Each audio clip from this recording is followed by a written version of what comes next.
নরওয়েতে ভয়াবহ অগ্নিকাণ্ডে শতাধিক ঘরবাড়ি পুড়ে ছাই, সরিয়ে নেওয়া হয়েছে কয়েকশো বাসিন্দাকে। ইউরোপে বাড়ছে তাপপ্রবাহ, জরুরি স্বাস্থ্য সতর্কতার আহ্বান ডব্লিউএইচওর। রাশিয়ার মস্কোর একটি গুদামে ইউক্রেনের ড্রোন হামলায় 7 কর্মী নিহত। প্রেসিডেন্ট পুতিন ও যুদ্ধ নিয়ে সমালোচনা করায় রাশিয়ার জনপ্রিয় ব্লগার ইলিয়া রেমেসলোকে 2 মাসের কারাদণ্ড। মন্টেনেগ্রোর পাহাড়ে 140 মিটারের বিশাল শিল্পকর্ম, যেন ঘাসের ক্যানভাসের মধ্যযুগের ইতিহাস।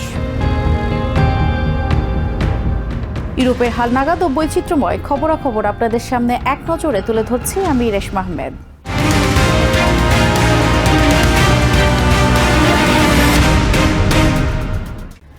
নরওয়ের দক্ষিণাঞ্চলীয় শহর ড্রামেনে এক ভয়াবহ অগ্নিকাণ্ডে শতাধিক ঘরবাড়ি সম্পূর্ণ ধ্বংস হয়ে গেছে।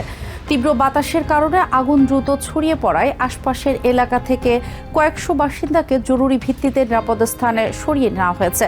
আগুন নিয়ন্ত্রণে ফায়ার ফাইটারদের পাশাপাশি কাজ করছে হেলিকপ্টার। ইউরোপের শান্ত দেশ নরওয়ের অসলো থেকে মাত্র 50 কিলোমিটার পশ্চিমে অবস্থিত ড্রামেন শহর। শুক্রবার সেখানে হঠাৎ করেই যেন এক ভয়াবহ বিপর্যয় নেমে আসে। সারিবদ্ধ আবাসিক বাড়িগুলোতে লাগা আগুন তীব্র বাতাসের কারণে মুহূর্তের মধ্যে রূপ নেয় এক ভয়াবহ অগ্নিকুণ্ডে। ঘন কালো ধোঁয়ায় ঢেকে যায় চারপাশ। একের পর এক বাড়ি গ্রাস করতে থাকে লেলিহান শিখা। চোখের পলকে শতাধিক ঘরবাড়ি পুড়ে ছাই হয়ে যায়। পরিস্থিতি দেখে পুলিশ ও উদ্ধারকারী দল দ্রুত কয়েকশো বাসিন্দাকে নিরাপদ স্থানে সরিয়ে নেয়। আমার মেয়ে ফোন করে জানালো অ্যাপার্টমেন্টের ব্লকে আগুন লেগেছে। আমি আর আমার ছেলে দ্রুত গাড়ি নিয়ে ছুটে আসি, কিন্তু আগুন এত দ্রুত ছড়ালো যে চোখের সামনে একটার পর একটা বাড়ি পুড়ে শেষ হয়ে যায়। আমার মেয়ের ঘরটাও পুড়ে ছাই, এখনো সেখানে জ্বলছে আগুন। লোকালয়ের আগুন এক পর্যায়ে পাশের বনাঞ্চলেও ছড়িয়ে পড়ে, যা পরিস্থিতিকে আরও জটিল করে তোলে। আগুন নেভাতে মাঠে নামানো হয় 60 জনেরও বেশি ফায়ার ফাইটার এবং সিভিল ডিফেন্স কর্মীদের। তবে বাতাসের তীব্রতার কারণে আগুন পুরোপুরি নিয়ন্ত্রণে আনতে ব্যাক পেতে হয়।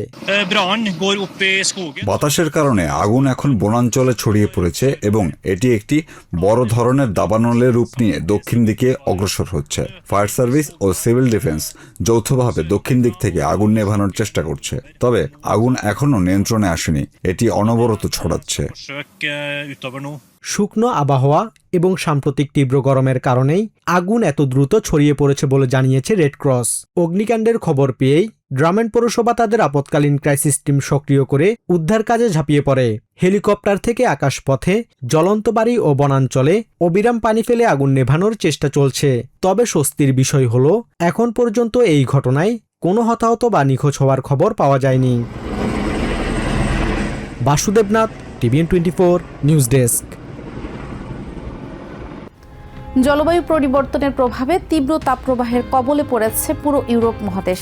চলতি গ্রীষ্মের অতিরিক্ত গরমে ইতিমধ্যে প্রায় 10,000 মানুষের মৃত্যুর খবর নিশ্চিত করেছে বিশ্ব স্বাস্থ্য সংস্থা। সংস্থাটি সতর্ক করে বলেছে, ইউরোপের এই তাপপ্রবাহ জনস্বাস্থ্যের জন্য বড় হুমকি হয়ে দাঁড়িয়েছে। এদিকে তীব্র গরমে স্পেনের উত্তরাঞ্চলে ছড়িয়ে পড়া এক ভয়াবহ দাবানলে পুড়ে গেছে 15,000 হেক্টরেরও বেশি বনভূমি।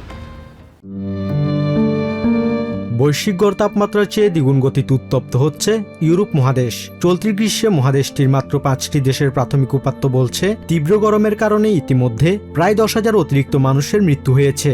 বিশ্ব স্বাস্থ্য সংস্থার ইউরোপিয়ান কার্যালয় এক বিবৃতিতে জানিয়েছে, এই তীব্র তাপমাত্রা স্বাস্থ্য ও সামাজিক সেবামূলক জরুরি খাতের ওপর নজিরবিহীন চাপ সৃষ্টি করেছে।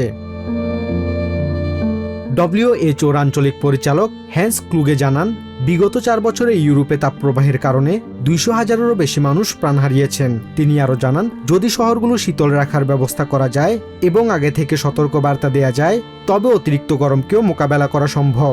এজন্য সরকার ও জনগণের সম্মিলিত উদ্যোগ প্রয়োজন। পরিস্থিতি মোকাবিলায় বিশ্ব স্বাস্থ্য সংস্থা তাদের হসপিটাল সেফটি ইন্ডেক্স ব্যবহার করে চিকিৎসা কেন্দ্রগুলোর কার্যক্ষমতা যাচাই করছে।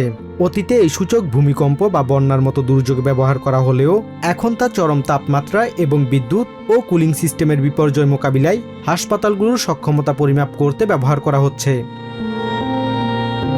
ইউরোপের এই তীব্র গরম ও শুষ্ক আবহাওয়ার মাঝেই স্পেনের উত্তরাঞ্চলীয় অ্যারাগন অঞ্চলের ওরেস পৌরসভায় দেখা দিয়েছে ভয়াবহ দাবানল। মাত্র কয়েকদিনে আগুন ছড়িয়ে পড়েছে ৮০ কিলোমিটার এলাকা জুড়ে। পুড়ে ছাই হয়ে গেছে ১৫,৪০০ হেক্টরেরও বেশি বনাঞ্চল। পরিস্থিতি নিয়ন্ত্রণে এরাগন আঞ্চলিক সরকার দ্বিতীয় স্তরের জরুরি অবস্থা ঘোষণা করেছে। আগুন জনবসতি ও গুরুত্বপূর্ণ অবকাঠামোর দিকে ধেয়ে আসায় কয়েকশো মানুষকে সরিয়ে নেওয়া হয়েছে নিরাপদ স্থানে। Basudebnath, TVN24 news desk. রাশিয়ার রাজধানী মস্কোর একটি বৃহৎ বাণিজ্যিক গুদামে ইউক্রেনের ভয়াবহ ড্রোন হামলায় ৭ জন কর্মী নিহত এবং আরও ডজনখানেক মানুষ আহত হয়েছেন। শনিবারের এই হামলায় মস্কোর পূর্বাঞ্চলীয় শহর ইলেকট্রোস্টালে অবস্থিত রাশিয়ার বৃহত্তম অনলাইন বিক্রেতা প্রতিষ্ঠান ওয়াইল্ড বেরিজের একটি গুদামে বিশাল অগ্নিকাণ্ডের সৃষ্টি হয়। মস্কো অঞ্চলের গভর্নর আন্দ্রেই ভোরোবিভ জানান, এই হামলায় অন্তত ২৪ জন আহত হয়েছেন। ওয়াইল্ড বেরিজের সিইও তাতিয়ানা কিম একে একটি ভয়াবহ রাত বলে বর্ণনা করেছেন। অন্যদিকে ইউক্রেনের প্রেসিডেন্ট ভলোদিমির জেলেনস্কি এক্স পোস্টে লিখেছেন, ড্রোন উৎপাদন ও নেভিগেশন সরঞ্জামের উৎপাদন সরবরাহে ব্যবহৃত রাশিয়ার দুটি লজিস্টিক স্থাপনা এবং একটি তেল শোধনাগার কেন্দ্রে সফলভাবে আঘাত এনেছে কিয়েভ। রাশিয়ার প্রেসিডেন্ট ভ্লাদিমির পুতিন ও ইউক্রেনের সঙ্গে যুদ্ধ নিয়ে সমালোচনা করায় বিখ্যাত রুশ ব্লগার ইলিয়া রেমেসলোকে ২ মাসের প্রাক বিচারিক কারাদণ্ড দিয়েছেন মস্কোর একটি আদালত। সামরিক বাহিনী সম্পর্কে ভুয়া তথ্য ছড়ানোর অভিযোগে আগামী ১৬ সেপ্টেম্বর পর্যন্ত তাকে হেফাজতে রাখার নির্দেশ দেওয়া হয়েছে। সেন্ট পিটার্সবার্গ থেকে গ্রেফতারের পর শুক্রবার তাকে মস্কোয় স্থানান্তর করা হয়। অতীতে ক্রেমলিন সমর্থক হিসেবে পরিচিত এই ব্লগার গত মার্চে পুতিনকে সমর্থন না জানানোর ৫টি কারণ শীর্ষক একটি ইস্তেহার প্রকাশ করে আলোচনায় আসেন। পরবর্তীতে তাকে ১ মাসের জন্য একটি মানসিক হাসপাতালেও রাখা হয়েছিল। দেশটির রাষ্ট্রীয় বার্তা সংস্থা তাস জানিয়েছে, এই অপরাধে তার ১০ বছর পর্যন্ত কারাদণ্ড হতে পারে। মন্টেনেগ্রোর দুর্মিতর ন্যাশনাল পার্কে পাহাড়ের ঢালে ফুটে উঠেছে ব্যতিক্রমধর্মী এক শিল্পকর্ম। ঘাস কেটে তৈরি করা হয়েছে ১৪০ মিটার দীর্ঘ বিশাল পিক্টোগ্রাম। এসব শিল্পকর্ম অনুপ্রাণিত হয়েছে দেশটির ইউনেস্কো স্বীকৃত মধ্যযুগীয় সমাধিফলক এবং ঐতিহ্যবাহী কার্পেটের নকশা থেকে। শিল্পীদের দাবি, এটি মানব সভ্যতার প্রাচীন শিল্পচর্চায় ফিরে যাওয়ার এক নতুন প্রয়াস। দূর থেকে দেখলে মনে হবে সবুজ পাহাড় যেন বিশাল এক ক্যানভাস। সেই ক্যানভাসেই ঘাস কেটে ফুটিয়ে তোলা হয়েছে অসাধারণ সব নকশা। মন্টেনেগ্রো ও প্রতিবেশী সার্বিয়ার শিল্পীরা মিলে দুর্মিতর ন্যাশনাল পার্কে তৈরি করেছেন ১৪০ মিটার দীর্ঘ পিক্টোগ্রাম। মধ্যযুগীয় সমাধিফলকের প্রতীক এবং ঐতিহ্যবাহী হাতে বোনা কার্পেটের নকশা থেকে অনুপ্রাণিত এই শিল্পকর্ম ওয়াইল্ড বিউটি আর্ট উৎসবের অন্যতম আকর্ষণ। শিল্পীদের ভাষায় এটি শুধু একটি শিল্পকর্ম নয়, বরং মানুষের সৃষ্টিশীলতার শেকড়ে ফিরে যাওয়ার প্রচেষ্টা। তারা এই ধারার নাম দিয়েছেন নিউ কেভ আর্ট। আমরা নিউ কেভ আর্ট শুরু করেছি যেন আবার শুরুতে ফিরে যাওয়া যায়। সভ্যতা আজ নানা সংকটে, শিল্প অনেকদিন ধরে তার সেরা অবস্থায় নেই। তাই আমরা সেই গুহায় ফিরে যেতে চাই যেখানে মানুষের প্রথম আঁকাগুলো জন্ম নিয়েছিল, যেগুলো ছিল প্রকৃত শিল্প। কয়েকদিন ধরে দড়ি, খুঁটি আর নিখুঁত নকশা অনুসরণ করে কাস্তে দিয়ে ঘাস কেটেছেন শিল্পী ও স্থানীয় বাসিন্দারা। পরে সূর্যের আলোয় কাটা ঘাসের অংশের রং বদলে গেলে পাহাড়ের গায়ে স্পষ্ট হয়ে ওঠে বিশাল এই নকশা। আমরা বুঝতে পেরেছিলাম পাহাড়ের ঢাল আর প্রাকৃতিক রেখাগুলো এমন একটি নকশার জন্য একেবারে উপযুক্ত, যেন একটি নরম ভেসে থাকা কার্পেট পাহাড়ের ওপর বিছিয়ে দেয়া হয়েছে। প্রকল্পটির নেতৃত্ব দেন সার্বিয়ার নোভি সাদের শিল্প অধ্যাপক মিলোস ভুয়ানোভিচ।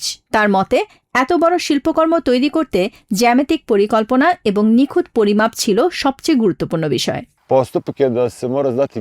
এ ধরনের ১৪০ মিটার বিস্তৃত শিল্পকর্মের ভেতরে দাঁড়ালে আপনি কোথায় আছেন সেটাই বোঝা কঠিন। তাই আগে নিখুঁত নকশা তৈরি করতে হয়, পরিমাপ করতে হয় এবং সেই পরিকল্পনা মেনেই এক একটি অংশ কাটা হয়। পুরো কাজের ভিত্তি হলো জ্যামিতি, বিশেষ করে বৃত্ত। আগামী ১৫ আগস্ট পর্যন্ত চলবে ওয়াইল্ড বিউটি আর্ট উৎসব। আর ততদিন দুর্গম পাহাড়ের বুকে প্রকৃতি, ইতিহাস ও শিল্পের এই অনন্য মেলবন্ধন উপভোগ করবেন দেশি বিদেশি দর্শনার্থীরা। Nahid Sihan, TVN24 news desk. এক নজরে ইউরোপের আরও নানা খবর পেতে চোখ রাখুন TVN24 নিউজ নেটওয়ার্কের ইউটিউব ও ফেসবুক পেজে।